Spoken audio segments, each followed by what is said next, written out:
Some of you know where you're headed, some of you don't, but it's okay because Jeremiah 29:11 states, I know the plans that I have for you, declares the Lord.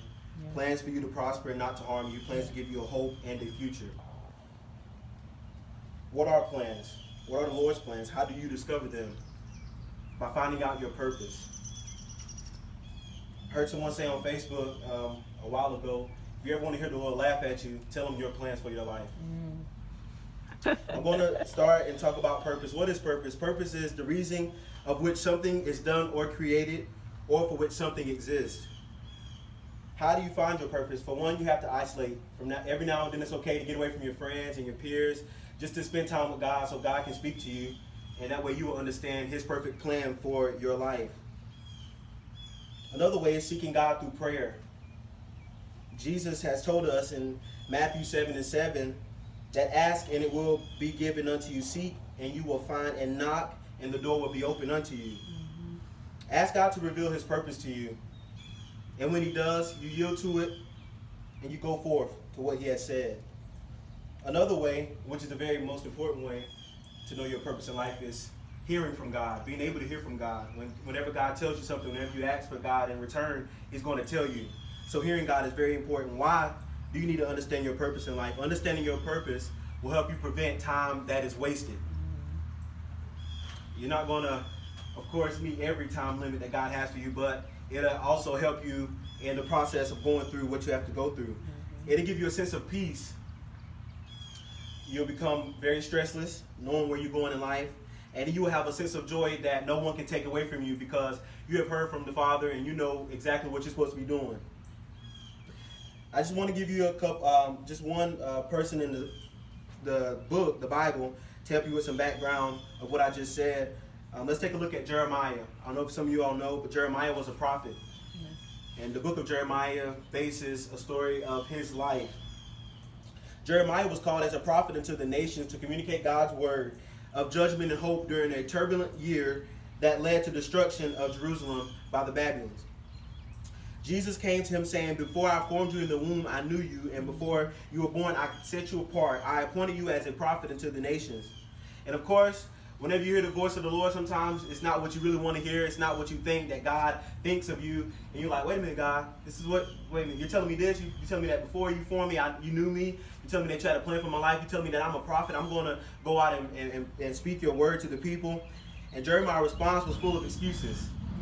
Just as Moses, if you remember back in the Old Testament. Jeremiah's reply to God was, I don't know how to speak, and I'm too young. I don't want you to get discouraged whenever God speaks to you and God begins to reveal your purpose, that you have a million excuses. Why? Because Jesus knew every excuse before he even gave you the purpose. He knew you way before you were in your mother's womb. All right, and as I go to a closing of this, I just really wanted, the main thing I wanted you to get from this was purpose. I want you to understand what purpose is and why it is important to understand your purpose in life. I just want to give you a little background about me. I can remember last year around this time, we were going to the graduation ceremony at you all's church, and Miss Alicia came to me after church. She said, Glenn, what are you doing after you leave high school? And I'm like, I'm going to the Army. I said, I'm going to the Army. I remember telling her, I was telling her that in confidence, but I was telling her also in that what I wanted to do. Going to the Army was something it was some kind of armed forces I wanted to go to. I didn't really know. I really didn't care at the moment. I just knew I wanted to go because it's something I've known all my life. And I remember telling Miss Alicia, I'm going to the Army. This is what I really want to do. And not too many days after that, I was headed to MEPS. MEPS is a process before you even get to the Army that I had to go through. And when I got there, so many problems occurred because it wasn't God's plan for my life at that moment to go to the Army. I knew I had a plan in life, but I just didn't know exactly what it was, and I didn't know when I would be doing it. So I'm like, okay, God, I'm going to go to the Army. I'm going to do this. I'm going to do that. But the most important thing in what I just said was I never did take time out to sit with God and ask God, okay, God, what do you want me to do? Yes. So now I am in college now. I go to Fayetteville Technical Community College, where I am just completing my first year. I'm taking summer courses, and in spring of next year, I'll be graduating with associates and plan to further my education at either Fayetteville State or Elizabeth City State. where I earned my BS in business. I didn't understand it then, but I understand it now. We have to be very cautious to the I and turn it over to you. We have to take our will and put it in our hands and ask God to take our will and mold it into what you will have it to be.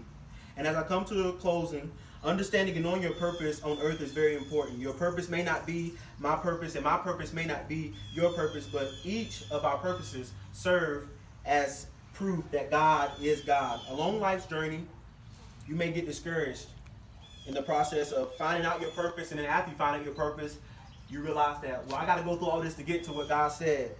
But don't give up and stay in the race, because the race isn't given to the swift nor the strong, but it's to the one that endured to the end. Remember, the moment that you take your eyes off God is the moment that you set yourself up for failure. God bless you, and I wish you the best on your future. Okay. Thank you.